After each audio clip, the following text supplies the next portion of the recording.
Hey, how's it going, everyone? It's Blake here from chesspathways.com, and we've got a fun video today. We're going to be talking about the power of deception in chess. There are a lot of situations in chess where a player might initiate a tactical sequence or a combination, and if you're the opponent, a lot of times instead of really sitting down and trying to calculate and figure out what's going on, a lot of players just assume that the opponent's right.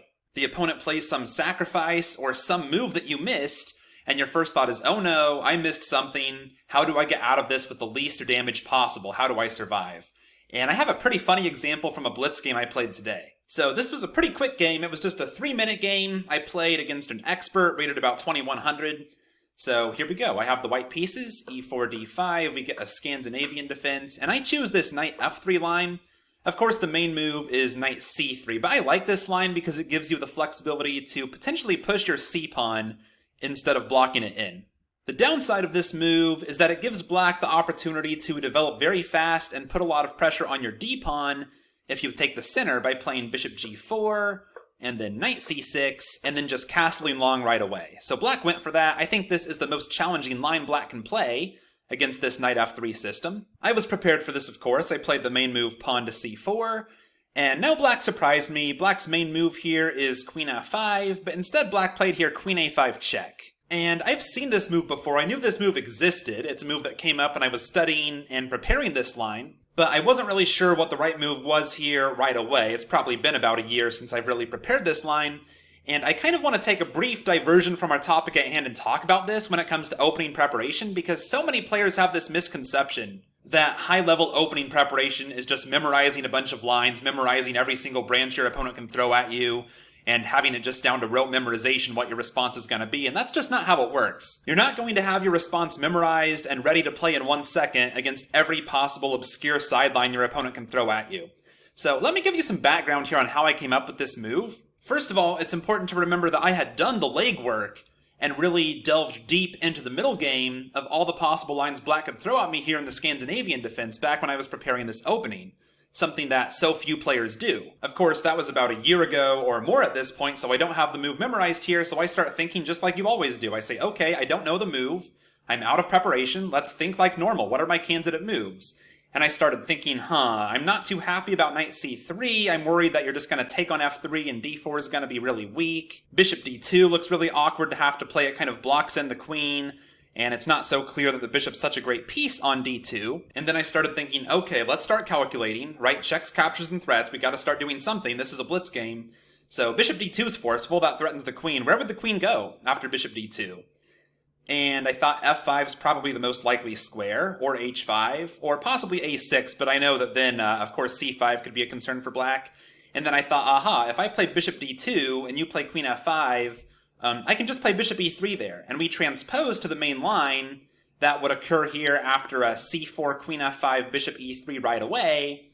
Coming back here after queen a5, bishop d2, we would just transpose to that position. Bishop d2, queen f5, and now bishop e3. Both sides just wasted one tempo, but we just get back to the main line. And then as soon as I saw that idea, I recalled that it was my preparation against this line. I recalled that that is what I prepared when I looked at this a year ago, that queen a5 gets met by bishop d2 followed by bishop e3. And that gave me the confirmation I needed to quickly play the move and get on with the game. This is how opening preparation works. You know, these ideas, you're not going to memorize all of them, but they can be used as guideposts and to help jog your memory and supplement your own calculation at the board. Sorry, I know that was a long tangent, but it was such a perfect example of how opening preparation can be useful even when you don't know the right move right away, and how it can be used to supplement your own calculation.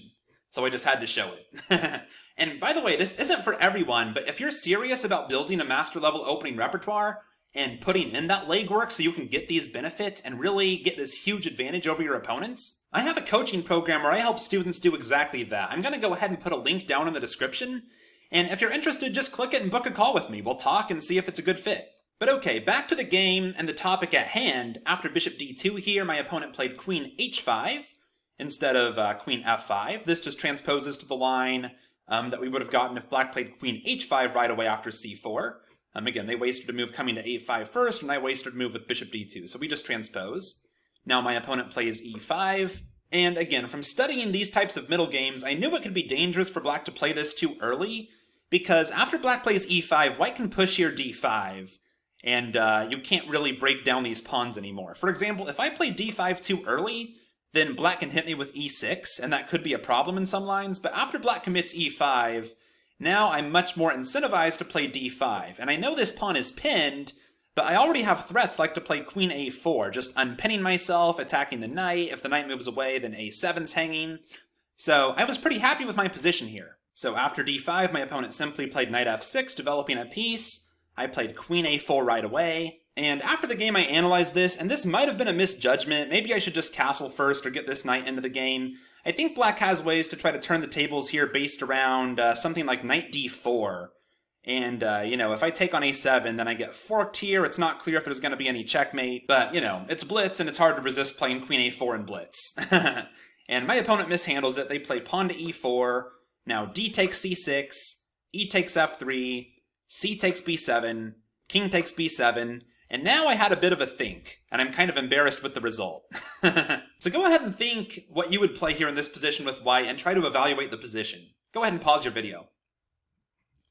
Alright, if you're back with me, so this is a winning position for white, and that was my intuition, certainly. I mean, I can take on a7 with check, first of all, and that looks crushing.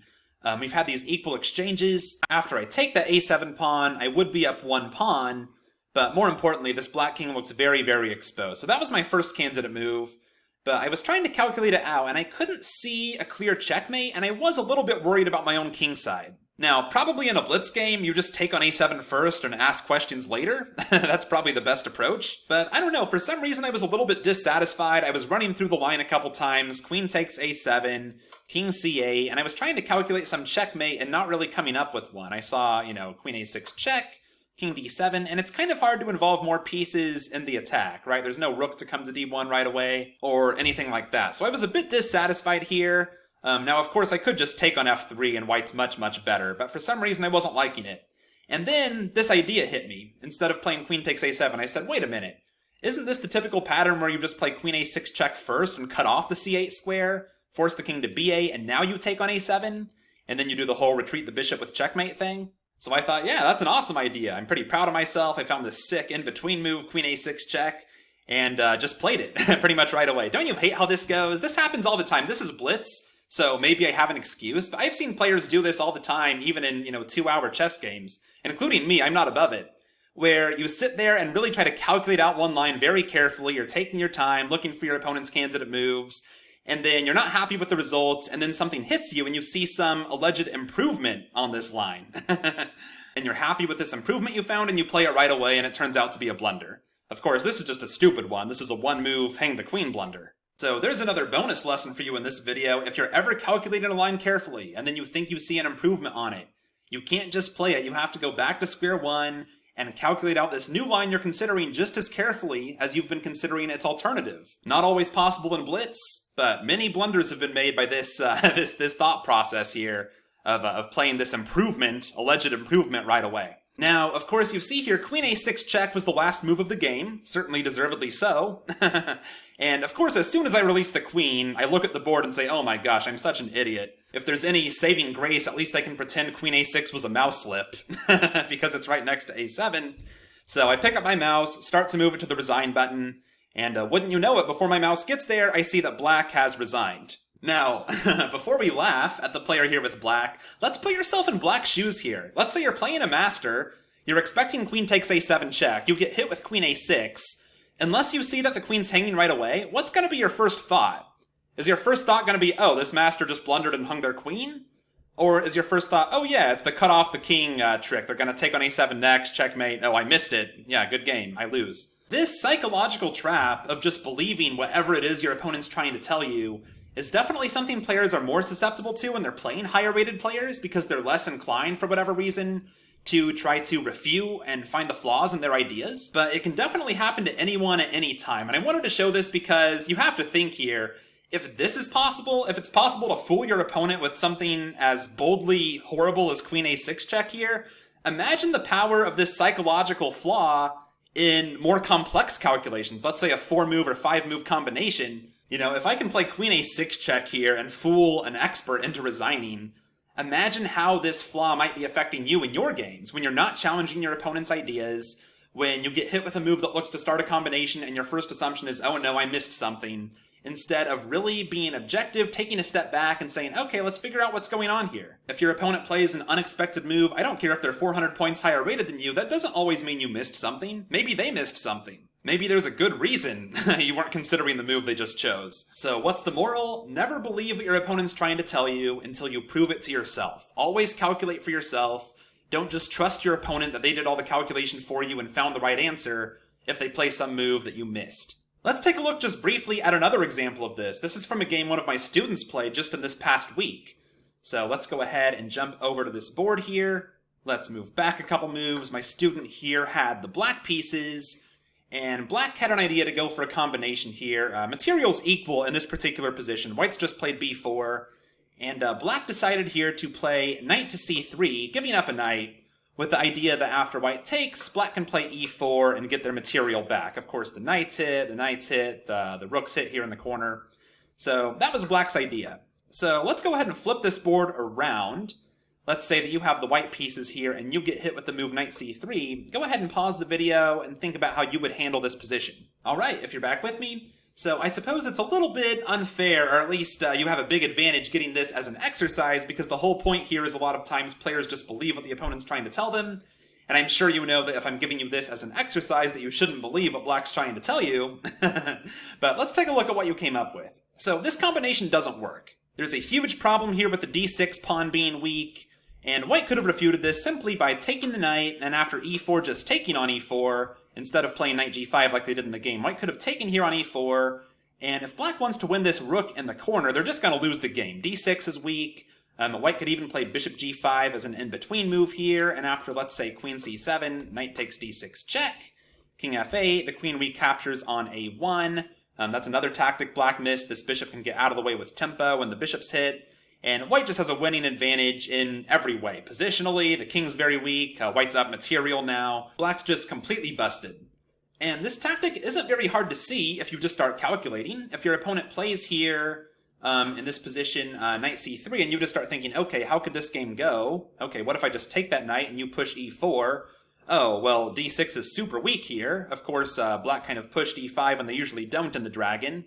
And that means d6 is very weak. Knight takes e4 should certainly be a candidate move because it's a check, capture, or threat. Again, I always harp on those. So if white had seen this kind of position in, let's say, a tactics trainer or a puzzle book, they probably would have found the right solution. But instead, in the game, I'm sure white was thinking after knight c3 was played, oh no, I missed something.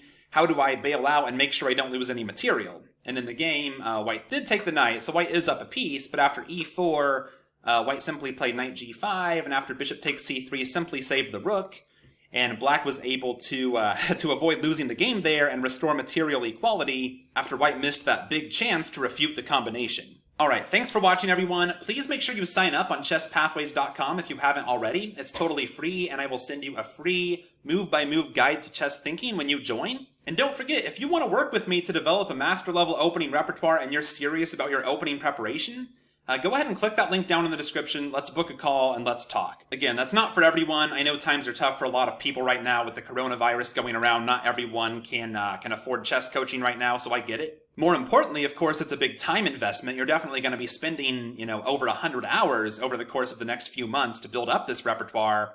But if you are serious, definitely reach out. I'd love to work with you and help you take your openings to the next level. Thanks, and I will talk to you all soon.